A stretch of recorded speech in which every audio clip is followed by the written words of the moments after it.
Lifestyle and entertainment radio station 107.3 Darling FM. Hello and welcome to the World News. I am Cynthia Ubaka. Here are the headlines. President Muhammadu Buhari condemns attack on police headquarters and correctional center in Imo State. Abia State Government imposes 10 p.m. to 6 a.m. daily curfew over security fears. Oman to ban entry of visitors from Thursday. Details shortly.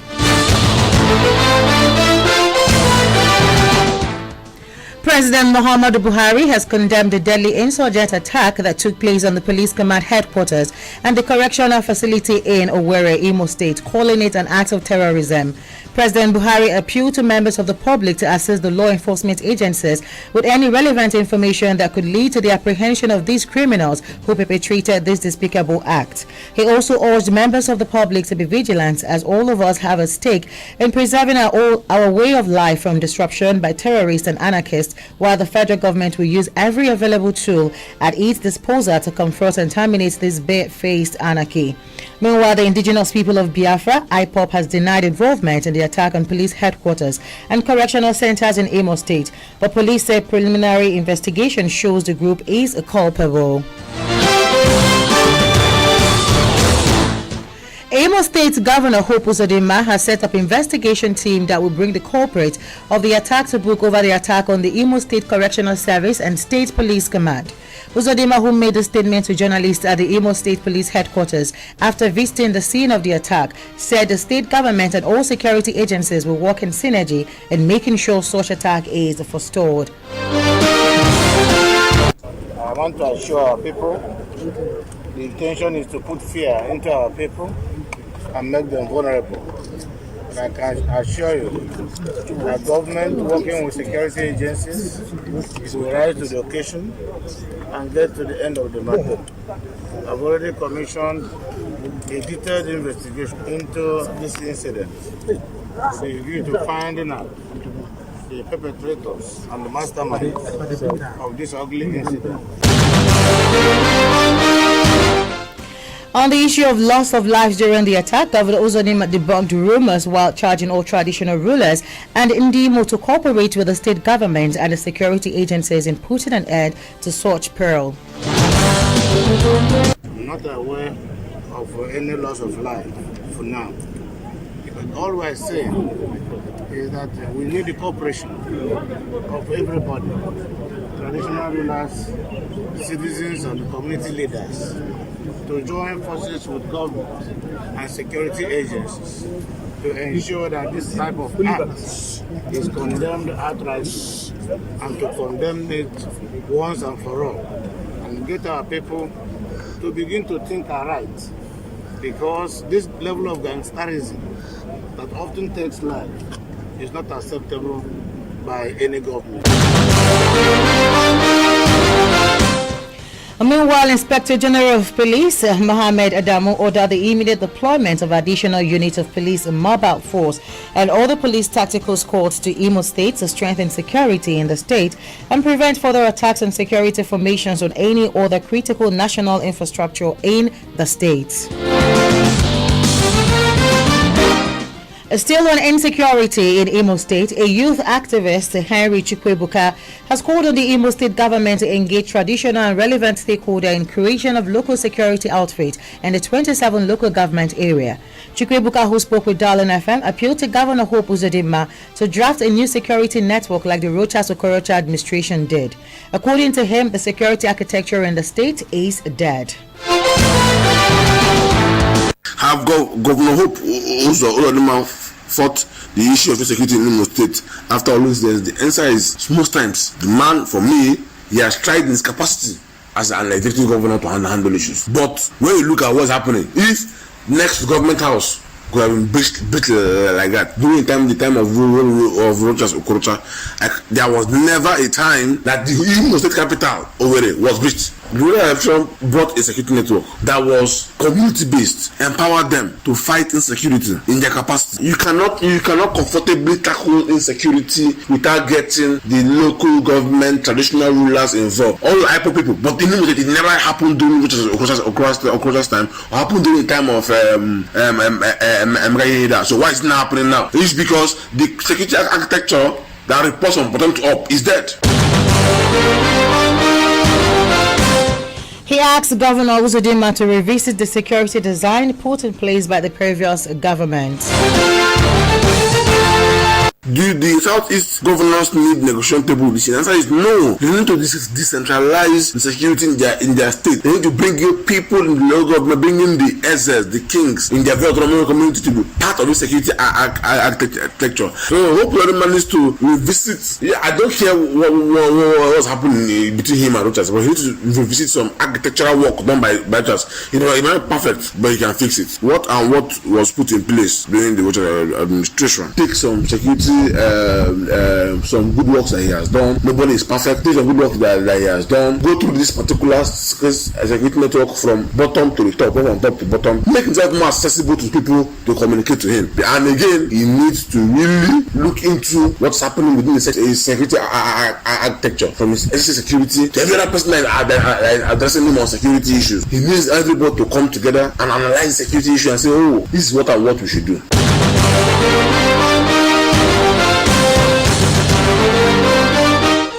Meanwhile, the Nigerian Correctional Service says 1,844 inmates escaped following the attack on its custodial center in Owerri, the Imo State capital, noting that 35 inmates refused to escape while others fled. Following the attack on the Nigerian Correctional Service and the police headquarters in Imo State, Inspector General of Police Mohammed Adamu has ordered the immediate deployment of additional units of police mobile force and other police tactical squads to strengthen security in the state and prevent further attacks on security formations or any other critical national infrastructure in the state. Adamu noted that one of the operational vehicles of the attackers has been recovered by the police and is currently being subjected to forensic scrutiny and investigations. He directed the Commissioner of Police, the Imo State Command, and a new special investigation team to carry out holistic investigations into the incident with a view to fishing out the perpetrators and bringing them to justice. He also enjoined leaders in Imo State, the Southeast, and other parts of the country to speak out against the unfolding violence and criminality. The IGP, who described the deliberate and criminal attack on the security operatives as an attack on the soul of the nation, while calling on citizens to avail the police and other security agencies with useful information that can assist in identifying and arresting the criminals.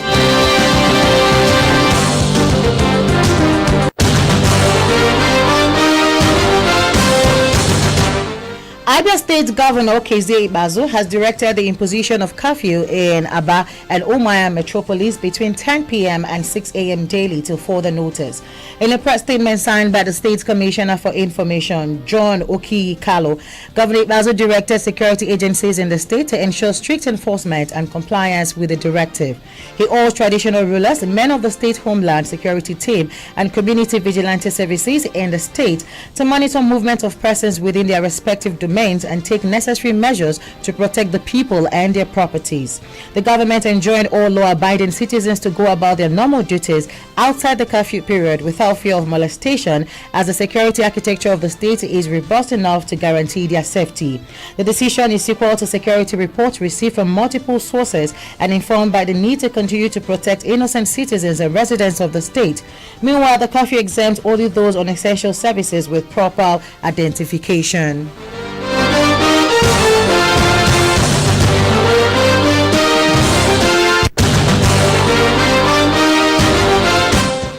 Parents of the 39 abducted students of the Federal College of Forestry Mechanization, AFACA, in Igabi local government area of Kaduna State have vowed to go ahead with negotiation with the bandit to secure the release of their children, irrespective of the stand of the state government against doing so.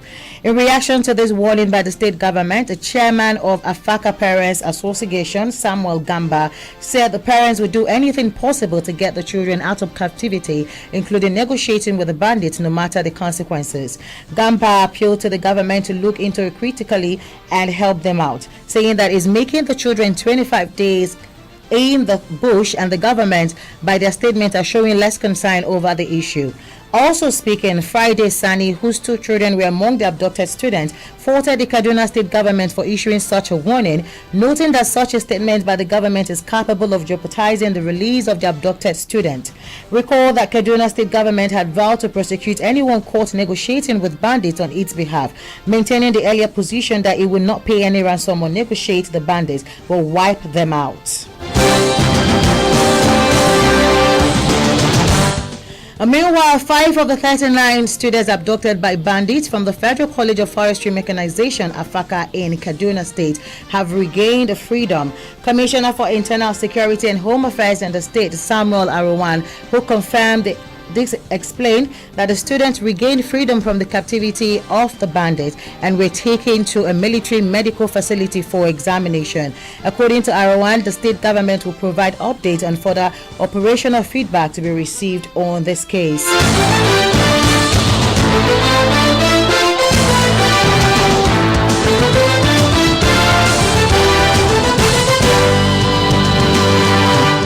Osun State government has urged qualified residents of the state to apply for recruitment in the state Amatokun Corps. The public service announcement issued by the Amatokun Corps Board Secretary Hassan disclosed that suitable applicants should apply for a free form at the government house from Monday, April 12th to Friday, April 23rd, 2021. According to Hassan, applicants are advised to comply with COVID-19 safety protocols at the venue. Recall that Corps, before the composition of its board, had asked the residents to apply for the recruitment through the internet, but the board is asking residents to pick form physically free of charge at the government house annex. And on the foreign scene, Oman will only allow citizens and residents to enter the Gulf Arab states from April 8 following an increase in COVID-19 cases that is pressuring the healthcare system. The country's coronavirus committee extended an evening ban on all commercial activities until the end of the Muslim fasting month of Ramadan, which is due to start in mid-April this year, according to a statement on state media. A curfew imposed on March 28 on movement of vehicles and people outdoors between 8 p.m. and 5 p.m. will be lifted as scheduled on April 8, but will be reinstated during the month of Ramadan from 9 p.m. to 4 a.m.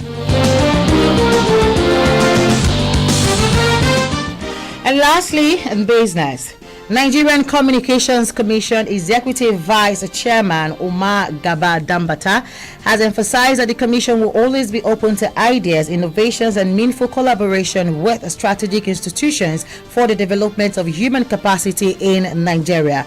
Dambata stated this while addressing the management of Anal University of Nigeria when they paid a courtesy visit to the Commission's head office in Abuja. Director Human Capital and Administration at NCC, Usman Mala, speaking during the visit, stated that one of the cardinal pillars underpinning the Commission's strategic management plan is strategic partnerships with relevant stakeholders through mutually sustainable collaborations.